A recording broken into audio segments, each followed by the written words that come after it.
이력을 갖고 계십니다.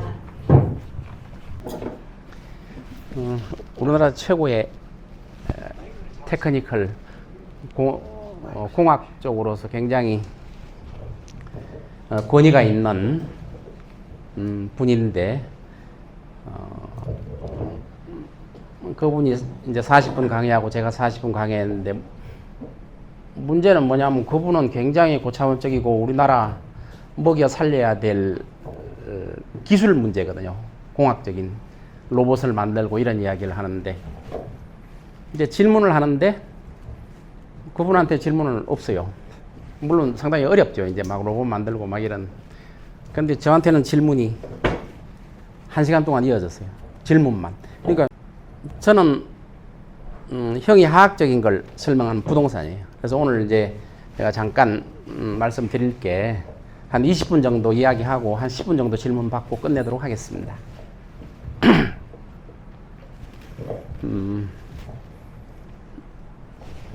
제가 이제 부동산을 처음으로 접한 거는 1985년도니까 한 40년 정도 됐죠. 40년 정도 됐어요. 저는 30대 초반에 이제 건국대학교 부동산학과라는 게 옛날에 생겼죠. 부동산학과. 그때 부동산 하면은 복덕방 해가지고 굉장히 이미지가 안 좋았어요. 그래서 이제 학부에서 부동산학과에서 한 7년 동안 교수를 했는데, 그때 이제 주변에 다른 교수들이 부동산 학문이냐, 그게. 굉장히 무시를 당했어요. 지금도 마찬가지예요. 지금 학자들은 부동산 학 하면 학문으로 인정을 해주지 않아요. 근데 우리나라에서 관심을 가지는 거는 전부 부동산이에요. 부동산. 뭐 기술이고 이런 거 필요 없고 다 부동산으로 전부 몰빵해가지고 전국이 부동산의 붐이 막 일어나고 있어요. 부동산학이 얼마나 많이 뛰었냐면은 제가 1989년도에 이제 감정평가사가 되어가지고 분당, 삼본, 일선, 평촌 감정평가를 제가 맡았어요. 그때는 감정평가사가 몇 명 안 됐기 때문에 그때 분당에 500만 평을 평가하면서 그때 이제 다 논밭이고 임야였지요. 그때 논밭이 평당 그때 시세가 한 6만 원 정도 됐을 거예요. 평당. 이제 집이 있는 주택은 한 13만 원, 15만 원까지 갔는데 그때 감정평가하면서 야 여기 엄청나게 살기가 좋고 또 일산도 그렇고 전부 다 굉장히 살기 좋다고 생각했죠. 그때 신도시를 개발한 이유는 노태우 정권 때인데 부동산이 너무 폭등하니까 부동산 값을 잡기 위해서 대규모로 건설을 시작했죠. 저는 그때 포니를 타고 다녔는데 포니 아시죠? 많이 포니 타고 다니는데 감정평가를 하는데 그 주민들이 분노해가지고 제 차를 찌그러뜨렸어요. 그때 이제 대단했죠. 그 경부고속도로를 정부에서 차를 못 다니게 했잖아요. 분당 주민들이 왜 내 땅을 싸게 사가지고 비싸게 분양하려고 하느냐. 그때 분당은 남단 녹지라고 그래가지고 그린벨트하고 똑같았어요. 아무것도 못해요. 농사 외에는 못 져요. 집을 못 져요. 기존에 있는 집은 괜찮은데 그린벨트하고 똑같았어요.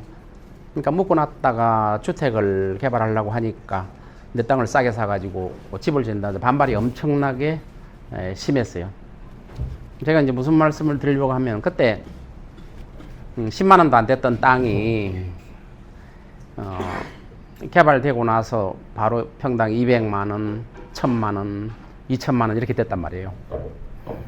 그러니까 분당 신도시 안에 들어갔던 분들은 평당 10만 원도 안 되는 돈의 보상을 받고 나갔고 분당 안에 빠져있던 분들은 분당 옆에 있는 분들은 뭐 200만 원, 300만 원 막 평당 1000만 원까지 막 올라갔단 말이에요. 땅값이.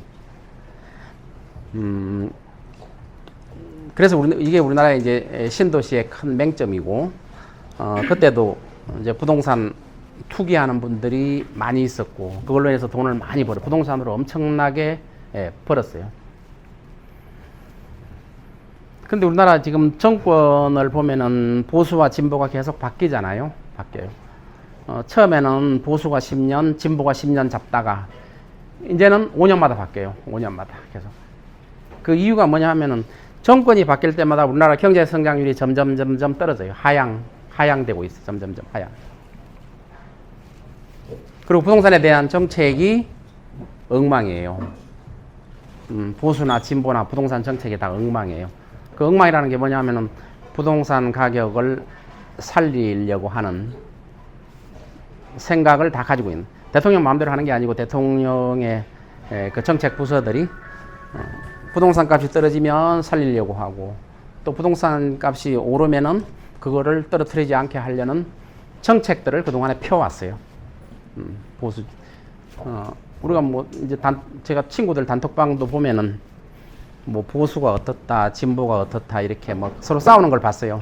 근데 부동산 전문가 입장에서는 보수나 진보나 똑같아요. 정책을 다 엉망으로 했어요. 엉망으로 했어요. 그러니까 그것 때문에 정권이 이제 계속 5년마다 바뀌는 거예요. 이제 자본주의 사회는 인플레이션을 먹고 산다고 그러잖아요. 계속 부동산 값을 올리지 않으면, 이제 부동산 값이 오르면은 제일 큰 혜택을 받는 사람이 누구겠어요? 정부죠. 정부가 가장 큰 혜택을 받아요. 세금을 걷기 때문에. 근데 부동산 값이 떨어지면 정부는 예산이 없어가지고 다른 걸로 세원을 또 찾아야 돼요. 그러니까 부동산 값을 계속 올릴 수밖에 없어요. 근데 과거에는 인구도 막 증가하고 개발도 생기고 했기 때문에 부동산 값이 계속 폭등을 해왔어요. 근데 이제는 뭐 외국의 전문적인 보고서에 의하면 우리나라 0.몇 %대 성장률이 나타난다고 그래요. 1% 밑에 성장률은 경기 침체예요. 그러니까 과거에 우리는 인플레이션이 계속 이어져 왔잖아요. 인플레이션 계속 오르기만 했어요. 그때는 인구 증가하고 개발이 됐기 때문에. 그런데 지금 현재 상태는 우리가 스태그플레이션이라고 그래요. 지금 현재 상태. 그 스태그플레이션은 여러분들이 잘 아시겠지만 경기는 침체인데 물가와 부동산 값은 오르는 거를 스태그플레이션이라고 그러죠. 이 스태그플레이션에서 다음 진행되는 단계가 디플레이션이에요. 이게 제일 이제 무섭죠. 스태그플레이션도 무섭지만 그 다음 진행되는 디플레이션도 굉장히 무서워요. 디플레이션이 제일 먼저 생긴 데가 일본이죠. 20년 동안 부동산 값이 떨어져서 오르지 않은 상태. 동경의 집값이 10분의 1 값으로 떨어졌었죠. 그 당시에 동경의 집. 골프장은 20분의 1 값으로 떨어졌어요. 최근에 동경의 집값이 상승한다고 하는데 그거는 35년 전의 가격으로 이제 회복되는 과정이에요. 35년 전에 그 당시에 가격이 회복되는 과정. 그 디플레이션이 무섭죠. 그 다음에 중국은 디플레이션이 시작됐어요. 몇 년 전부터 디플레이션이 시작됐어요. 중국의 부동산 값은 엉망이에요. 중국이 망가지니까 홍콩도 지금 아파트 값이 반값 이하로 떨어졌어요. 세계에서 제일 아파트 값이 비싼 데가 홍콩이에요. 홍콩. 근데 홍콩이 지금 반값에 안 팔려요. 홍콩의 초고가 아파트들이 반값에 안 팔려요. 일본은 너무 욕심을 부려서 무너진 거고, 중국은 시진핑이 일부러 부동산을 무너뜨린 거예요.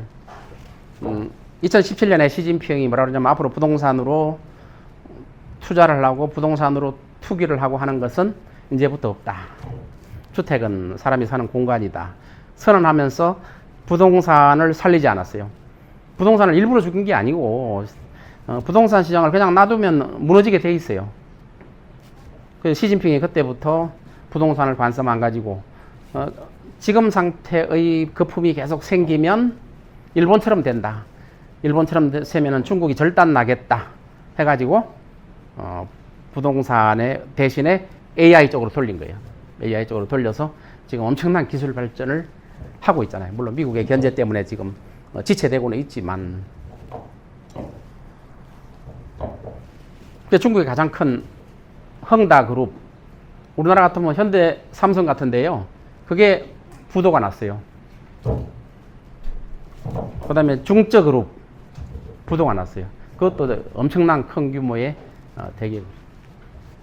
규모로 따지면 우리나라 뭐 삼성, 현대, LG 세계 합한 정도의 규모의 기업이에요. 뭐 미국은 워낙, 중국은 워낙 크니까 부도를 나게 방치를 했어요. 근데 지금 우리나라는 어떤 상태냐면 지금 스태그플레이션이란 말이에요. 경기가 침체된 상태에서 올라가는 거예요. 굉장히 위험한 상태죠. 굉장히 위험한. 우리나라에서 많은 돈들이 지금 외국으로 빠져나가고 있어요. 많은 돈들이. 지금 뭐 한국은행의 대외 개인이나 기업이 가지고 있는 대외 달러를 보면은 우리나라 돈으로 3,000조 원이에요. 3,000조 원. 3,000조 원. 우리나라 정부가 가지고 있는, 한국은행이 가지고 있는 달러는 500조가 조금 넘어요. 500조. 그러니까 개인이나 기업이 가지고 있는 대외 달러가 엄청나게 많다는 거죠. 그러니까 과거는 그게 없었기 때문에 IMF라는 외환 위기가 왔는데 앞으로 외환 위기가 발생할 가능성은 거의 없는 거죠. 이제 정부는 500조뿐이 안 가지고 있지만 우리나라 국민이 가지고 있는 그 대외 달러가 3,000조이기 때문에 외환 위기는 오지는 않겠죠. 그런 것 때문에. 옛날에는 그런 게 없었어요. 정부가 가지고 있는 게 전부였어요.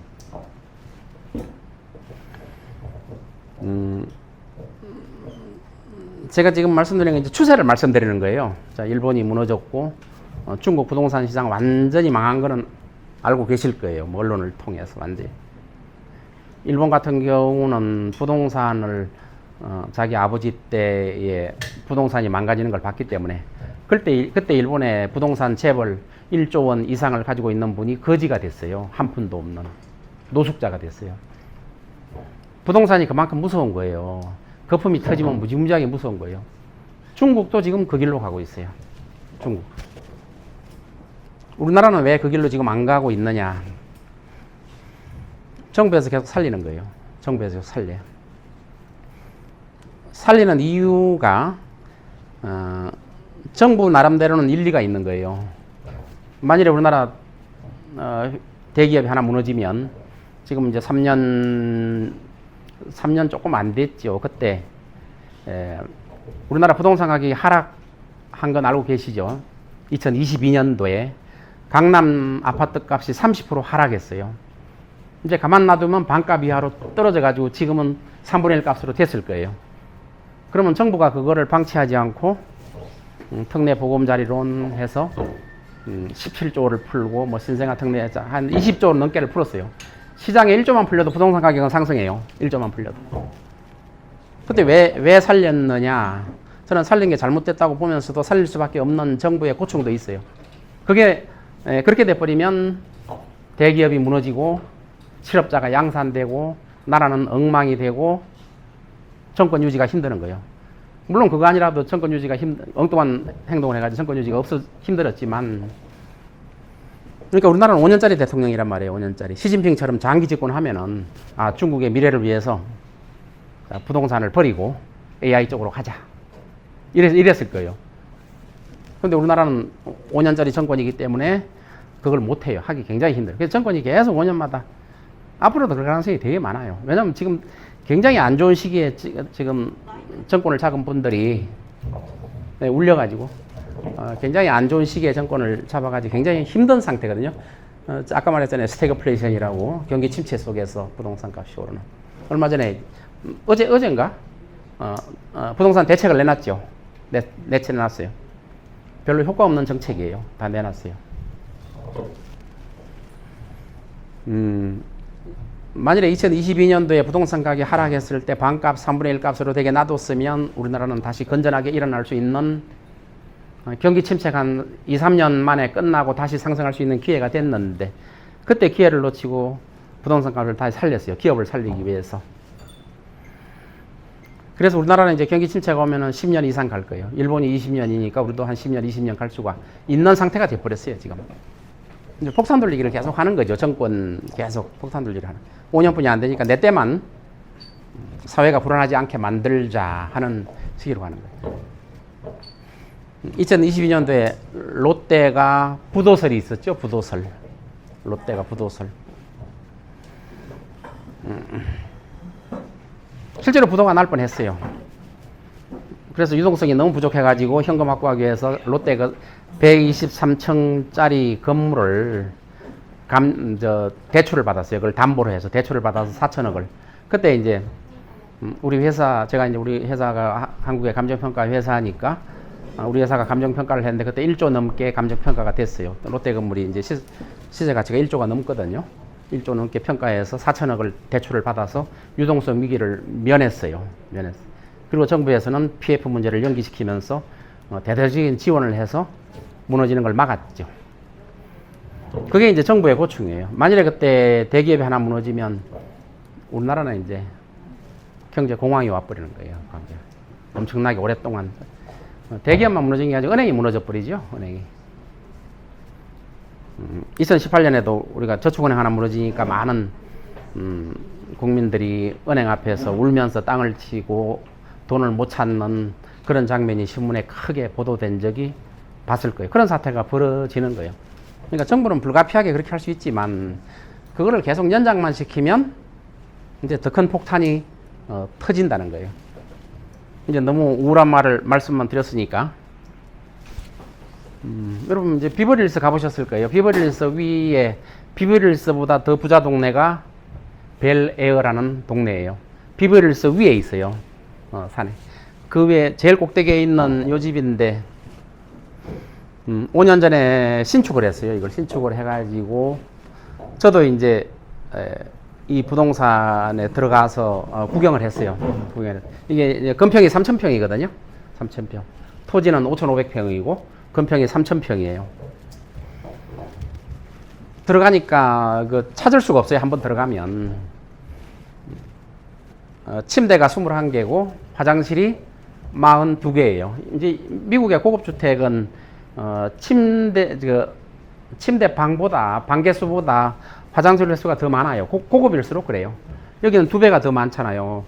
침대방이 21개, 화장실이 42개예요. 주차는 80대 될 수 있어요. 지하에 80대를 주차할 수 있는. 그래서 이게 안 팔렸어요. 매물을 얼마 내나 우리나라 돈으로 하는 게 쉽겠죠. 4천억 원의 매물을 내놨었어요. 건설하는 사람. 그래서 안 팔려가지고 2022년도에 2천억 원에 누가 샀어요. 40살 먹은 노바라고 아시는지 모르겠어요. 유명한 패션 그룹인데 노바 CEO인 40살 먹은 사람이 이걸 2천억에 샀어요.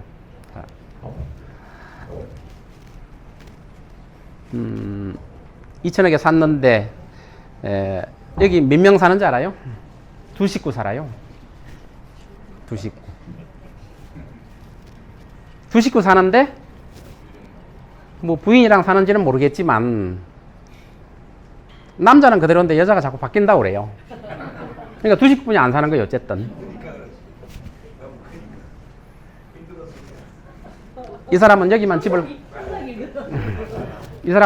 가지고 있는 게 아니라 말리부도 가지고 있고 미국 전역에 집을 호화주택을 많이 가지고 있어요. 이거는 별장으로 사용해요. 별장. 1년에 아마 한 달, 2달 정도 살 거예요. 와서. 네? 네. 별장식으로 사용하는 거예요. 여기서 일하는 사람만 20명이에요. 상근적으로. 매일 관리를 안 하면 유지가 안 되니까. 이제 여기서 세금을 이야기하고 싶은데 미국의 재산세는 취득가격의 1.25%예요. 취득가격의 1.25% 미국에. 물론 그거보다 높고 낮은 데가 조금씩 다르지만 평균적으로 캘리포니아 같은 경우는 1.25%예요.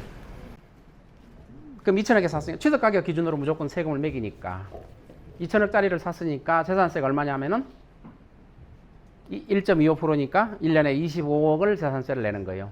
한 달에 2억이 넘는 돈을 재산세로 내고 있어요. 관리비는 1억 가까이 들어요.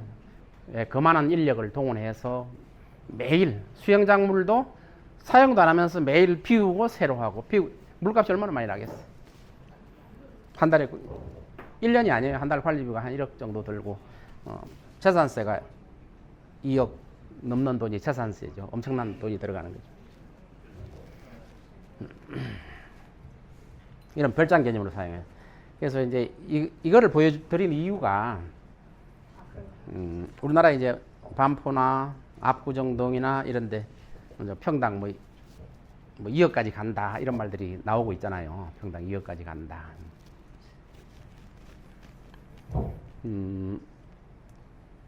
아파트를 비교해보면 맨하탄 같은데 85층짜리 아파트 같은 경우 펜트하우스 같은 경우 아니면 일반 아파트도 평당 한 4억 이상 가요. 평당 4억. 그런데 거기는 별장으로 다 사용해요. 대부분의 사람들이. 주로 아랍에서 많이 와서 별장으로 사용해요. 펜트하우스가 아마 기사 보신 분 있을지 모르지만 맨 꼭대기에 펜트하우스 200평짜리가 꼭대기에 두 개 층을 튼 거예요. 우리나라 돈으로 말하는 게 편하니까 1,500억에 팔렸어요. 펜트하우스가 200평짜리가. 그럼 평당 한 7억 정도 되잖아요. 평당 7억 8억 막 이렇게 되는 거 아니에요. 그런데 이제 우리나라 그 반포나 압구정도 최고 많이 그런 분들이 미국은 평당 뭐 4억도 가는데 우리가 평당 뭐 1억 가가지고 되겠느냐 해서 계속 오르고 있잖아요. 계속 올라요. 근데 여기하고 거기는 틀려요. 아까 85층짜리 그 최고급 아파트는 그 1조가 넘는 분들이 사는 데예요. 재산이 없으면 그러니까 이제 거기 에이전트가 소개할 때 재산이 1조가 안 되는 분이 사러 오면 좀 물이 흐려진다고 그래가지고 좀 꺼려 한다고 그래요. 에이전트들이. 저도 이제 미국에 브로커 라이선스를 가지고 있거든요. 그래서 물이 흐려진다. 그 정도로 비싼 지역이에요. 여기는 엘리베이터 관리비 엄청나게 들어요. 엄청나게 들어요. 그리고 수리를 하고 막 해가지고 이거는 100년 이상 사용할 수 있는 건물이에요. 계속 돈을 엄청나게 계속 드리는 거예요.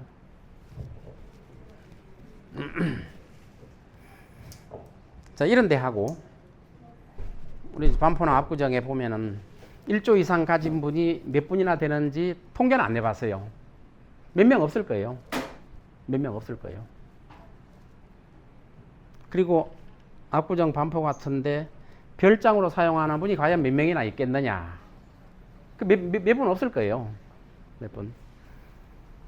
그러니까 세계 최고의 집값을 가지고 있는 별장으로 사용하고 있는 또 빌리어네어들이 사는 조이상을 가지고 있는 분들이 살고 있는 그것과 우리나라 반포와 압구정을 자꾸 비교를 해가지고 우리나라 아파트 값이 싸다 이렇게 좀 앞에 좀 돌려보세요. 더 아니요 더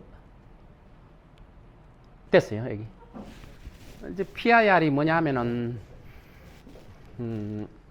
총소득과 부동산 가격의 비교거든요. 이게 무슨 뜻이냐면은 예를 들어서 이제 뉴욕이 14다 그러면은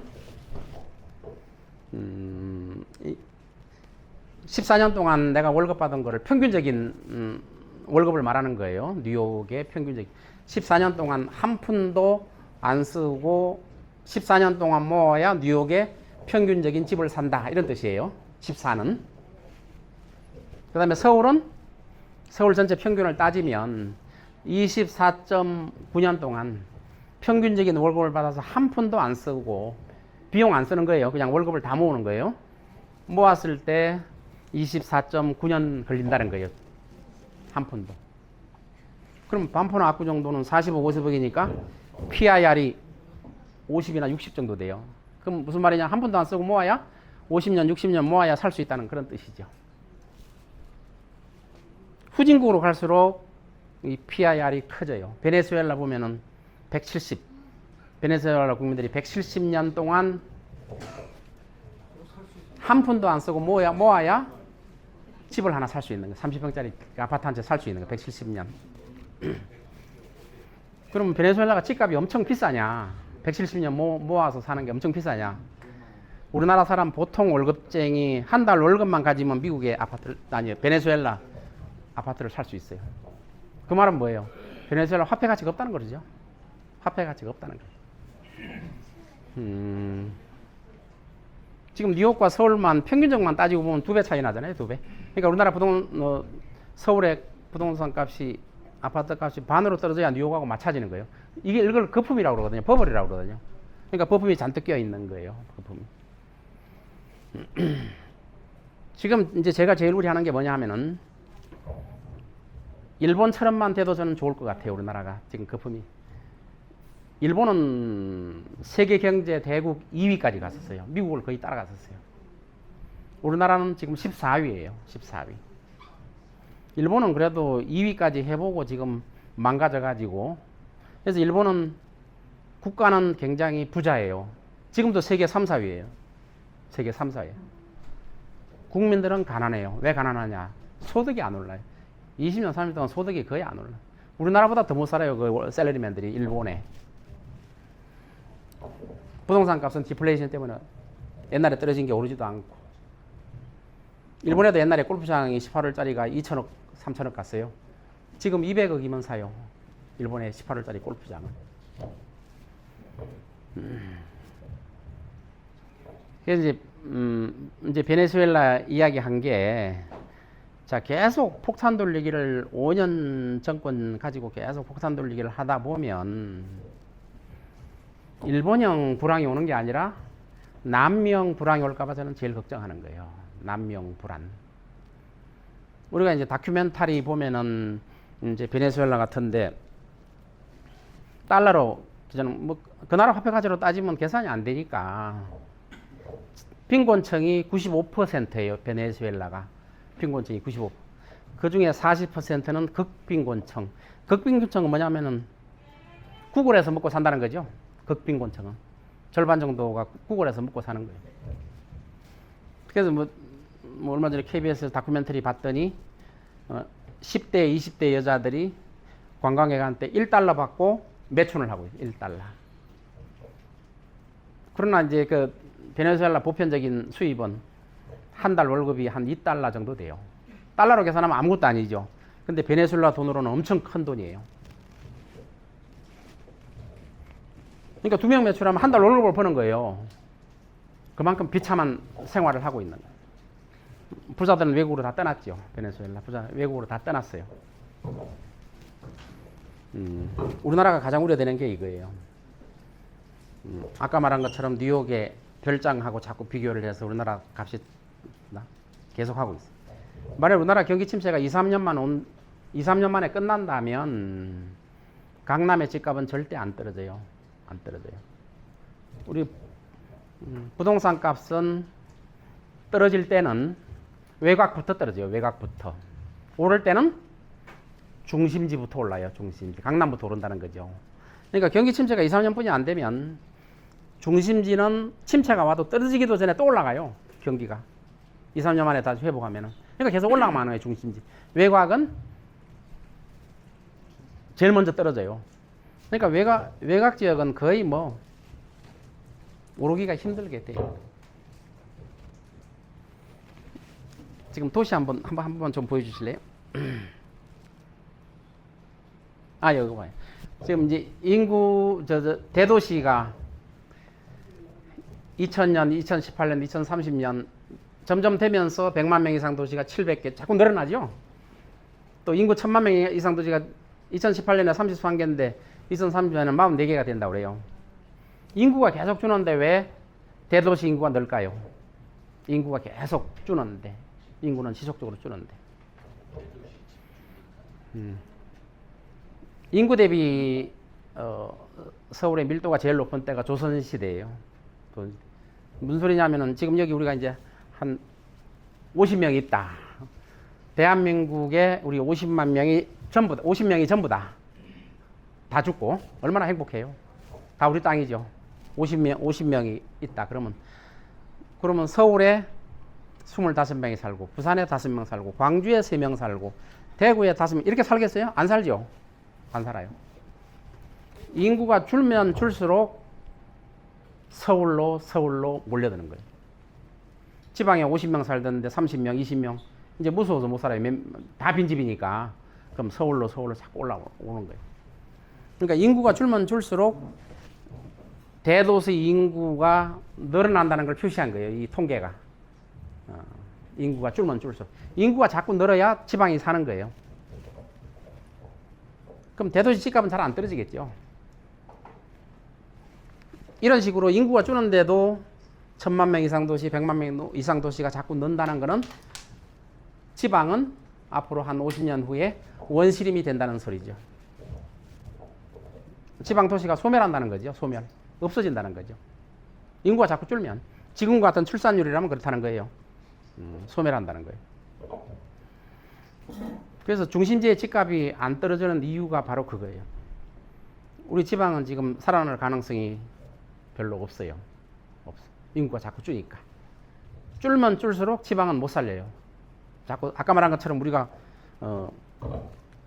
인구가 줄면 줄수록 지방에 못 살고 서울로 올라오는 거예요. 뭉쳐 살아야죠. 우리 여기 50명 만일에 있으면은 50명이 다 서울에 몰려 살지 뭐 부산에 3명 가서 살고 이렇게 안 살잖아요. 인구가 늘어야 지방에 가서 사는 거예요.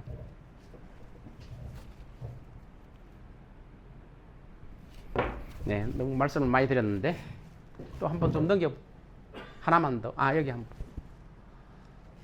번. 이제 이건 또 뭘 설명하려고 그러냐면 우리나라 내가 이제 젊은 사람이 이제 막 태어났을 때 이제 부동산이 하나도 없잖아요. 하나도 없어요. 그러면 기존에 부동산을 많이 가지고 있는 사람, 적게 가지고 있는 사람들이 있는데 그분들은 맨 처음에 부동산을 어떻게 받았을까요? 공짜로 받았겠죠. 공짜로. 우리 50명이 대한민국에 50명만 산다면 우리가 땅을 전부 다 뭐 원하는 대로 다 가질 수 있죠. 다. 그리고 인구가 자꾸 늘면 늦게 태어난 사람은 내 거라고 주장하려고 등기를 해놔버렸어요. 그러니까 처음에는 그러니까 토지를 준 사람은 없는데 내가 태어났더니 기존에 계신 분들이 다 등기를 해놓고 내 땅이다 내 집이다고 주장하는 거예요. 공짜로 받아놓고 맨 처음에 받은 사람은 공짜로 받았잖아요. 미국도 마찬가지로 이제 서부 지역에 1인당 20만 평씩 무상으로 줬어요. 무상으로. 그래도 안 가지려고 그러죠. 다 등기를 다 해줬어요. 20만 평씩 무상으로. 우리나라 땅덩이 말한 거를 전부 무상으로 국민들한테 나눠줬어요. 그리고 시간이 지나니까 인구가 점점 느니까 같아요. 대도시화되고 땅값이 오르고. 우리가 얼바인 알잖아요. 얼바인. 우리나라 사람들이 많이 가는 얼바인도 맨 처음에 헐값에 얼바인이라는 사람 이름이거든요. 얼바인이라는 사람이 땅을 사들였어요. 땅을. 얼바인의 도시가 분당에 한 4배? 이 정도 될 거예요. 엄청 큰 도시죠. 처음에는 거의 무상으로 받았다가 이제 도시를 점점 개발하면서 이제 얼바인이 제 머리를 쓴 게 뭐냐면은 UC 얼바인이라고 해서 180만 평 서울대의 1.5배 면적이에요. 이걸 갖다가 주정부에 팔았어요. 주정부에. 얼마에 팔았냐면은 1달러에 팔았어요. 무상으로 주기 뭐 하니까 1달러에 팔았어요. 그러니까 주정부에 그냥 준 거죠. 그러니까 주립대학이 하나 큰 게 생기니까 서울대 1.5배 되는 주립대학이 생기니까 그 지역에 부동산을 개발하면 집값을 비싸게 팔 수 있는 거예요. 아직도 대부분 얼바인이라는 사람이 가지고 있어요. 얼바인이 회사를 만들었죠. 얼바인 컴퍼니를 만들었어요. 그래서 얼바인 회사가 다 가지고 있어. 지금도. 그래서 얼바인에 보면은 땅은 얼바인 거고 건물만 사는 경우도 있어요. 그런 게 이제 얼바인에 제법 많아요. 땅까지 같이 분양받는 경우도 있고 건물만 분양 싸게 받으려고 건물만 분양하고 땅은 얼바인 거. 토지세를 주지요. 그래서 미국에 부동산을 살 때는 땅까지 같이 사느냐 건물까지 같이 사느냐 요거를 꼭 따져봐야 돼요. 얼바인이 그런 땅이 많아요. 토지는 소유권이 얼바인으로 되어 있고 건물만 사는 이런 경우도 이거는 잘 따져봐야 돼요. 오늘 이제 뭐 재테크 이야기 하시더라고요. 재테크 강의는 뭐 이걸로 괜찮은 것 같아요. 지금 인구가 자꾸 줄수록 대도수의 인구가 늘는 조선시대 고려시대 수도의 인구 대비 인구 밀도가 가장 높은 거예요. 인구 없으면. 그럼 우리나라도 이제 점점점 인구가 줄고 하면은 조선시대처럼 되겠죠. 서울은 인구가 많고 지방은 소멸해버리고 이런 현상이 나타나겠죠. 그래서 제가 20, 30년 전에 이제 강의할 때 부동산을 어떤 거 사면 돈 법니까 했을 때 아무거나 사도 돈 번다고 그랬어요. 왜? 그때는 개발도상기고 인구가 막 급증하고 소득도 증가하고 계속 상승하는 시기였어요. 근데 지금은 어때요? 계속 하락하는 거예요. 계속 하락. 정권 한번 바뀔 때마다 그냥 팍팍 떨어져요. 이거는 어쩔 수 없어요.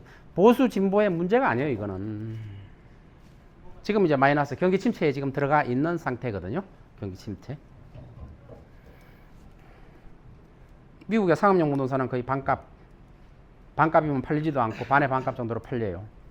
이번에 LA 다운타운에 있는 주택이 몇 달 전에 팔렸는데 52층짜리인데 시세의 3분의 1 값으로 팔렸어요.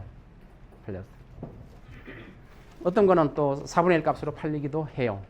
근데 우리나라 지금 빌딩들은, 상업용 빌딩들은 값을 안 내려요. 반값 이하로 떨어져야 되는데 값을 안 내려요. 미국은 철저하게 수익을 기준으로 부동산 값이 형성되는데 우리나라는 수익이 아니라 버티기. 가지고 있으면 오른다는 사고가 수십 년 동안 머릿속에 가지고 있어요. 주택도 가지고 있으면 지금 경기 침체기에 들어섰기 때문에 상업용 부동산이 지금 엉망이잖아요. 엉망이에요. 저보다 팔아달라는 분들이 많이 있는데 안 팔려요. 지금 잘 안 팔려. 값을 내려야 되는데 값도 안 내려요. 우리 강남의 가로수길 보면은 그 반이 비어 있잖아요. 반이 안 팔려요. 근데 값을 안 내려요. 반값에 팔아야 되는데 안 내려요. 그래서 침체가 오면 제일 피해를 많이 받는 게 상업용 부동산이고, 그 다음에 주택은 사람이 사는 거니까 늦게 떨어지는 거예요. 늦게 영향을 받아요. 오늘 제가 말을 너무 많이 해서 죄송합니다. 뭐 질문 한두 가지만 받고 끝내도록 할게요. 또 우리 또 다음 스케줄이 또 있고 그러니까. 서울 사는 게 나아요? 아니면 앞으로 전망을 봐도 세종으로 가는 게 나아요? 세종으로 가는 거는 수도를 이전해야죠. 아니 지금 거의 그쪽 방향으로 가는 거 아니야? 수도 이전. 그거는 대통령 국회가 이전하면 수도가 이전되는 거 아니에요? 이전하기는 무지무지하게 어렵겠지만 이전한다면은 당연히 그쪽으로 가야죠. 이전.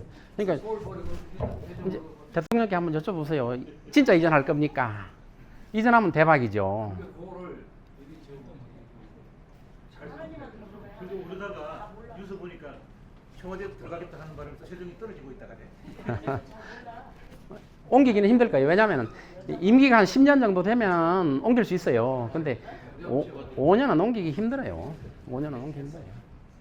옮기기 싫어서가 아니라 5년 가지고는 힘들어요. 네?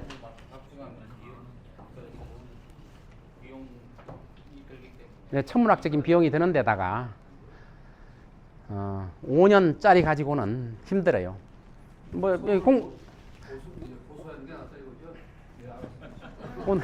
오늘 제가 이제 강연 여기 계시는 분들은 사실은 저보다 더 훌륭하신 분들이 많이 계시잖아요. 근데 제가 이제 금방지게 앞에 나와서 뭐 어쩌고 저쩌고 하는데, 제가 이제 부동산 전문가라고 이제 방송에서 요청도 엄청나게 많이 와요. 근데 대부분 이제 거절하는 경우가 많은데, 부동산 전문가가 설치면 나라는 망하는 거예요.